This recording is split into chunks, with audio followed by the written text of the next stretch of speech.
شعرێکی تر بۆ شەرەفخانی بەدلیسی. بۆش بە شەرەفخانی وت بۆ ڕاناکەی مێژووی نوێی کوردان بنووسی.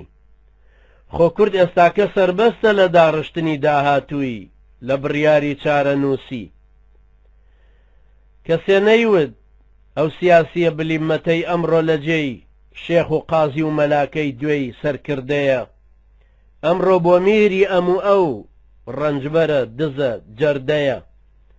کەس نەیوت پێی کە کورد لە چیدا سربەستە، لە گۆڕینی ڕێبازی ڕێی یا سربەستی دزی و فزی یا پەتپەتێن و خەتخەتێن یا شەڕەجرت و فرت و گوێن یا گۆڕینی ئاڵلقەکەی گوێی، لە ئاراستەی گەڕان لە دووی کڵاوی ڕەنجی بابردووی یا ڕابردووی یا داهاتووی نادیاری فرمێسک و خوێن.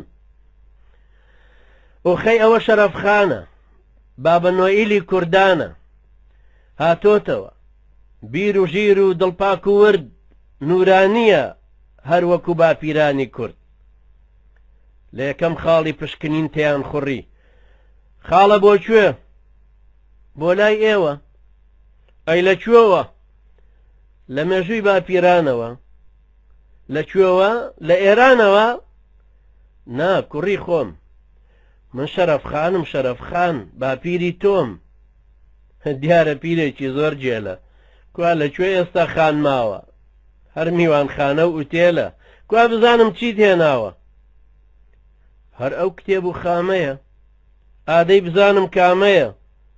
خاڵە گیان ئێمە پێشمەرگەین، فیداکاری گەلی کوردی قارەمان و باپیران و ئەم گومرگەین. ئەم دوانەی تۆش یەکیان باجی ئەوی ترە، بۆ سوودی مە و پاراستنی حکومەتی کورد خامەکەتم پێچاکترە. ڕۆژی دوایی خەنجەرێکی دەبانم دی وەک قەمەکانی تەحالف، وەک پیلانی سایکسپیکۆ لە شەرەفنامە چەقی بوو. هەر لەولا جۆرج بۆشی شەوە تەرمێ لەسەر گوفەکێ بوو، ئەوانەی کە زۆر سەوری بوون لە دەوری بوون. دەیان پرسی چی بوو چێ بوو؟ تومەز ئەوی شەرەفخانە، هەر کە پەرلەمانی دی بوو لە داخانە مێشک و زراوی تەقی بوو. ئایا دەتەوێت ببیت بە یەکێک لە خوێنکارەکانی مامۆستاکرێکار؟ زانکۆی ئازادی دیڕاساتی ئیسلامی زادی بۆ خوێندنی زانستی شەرعی.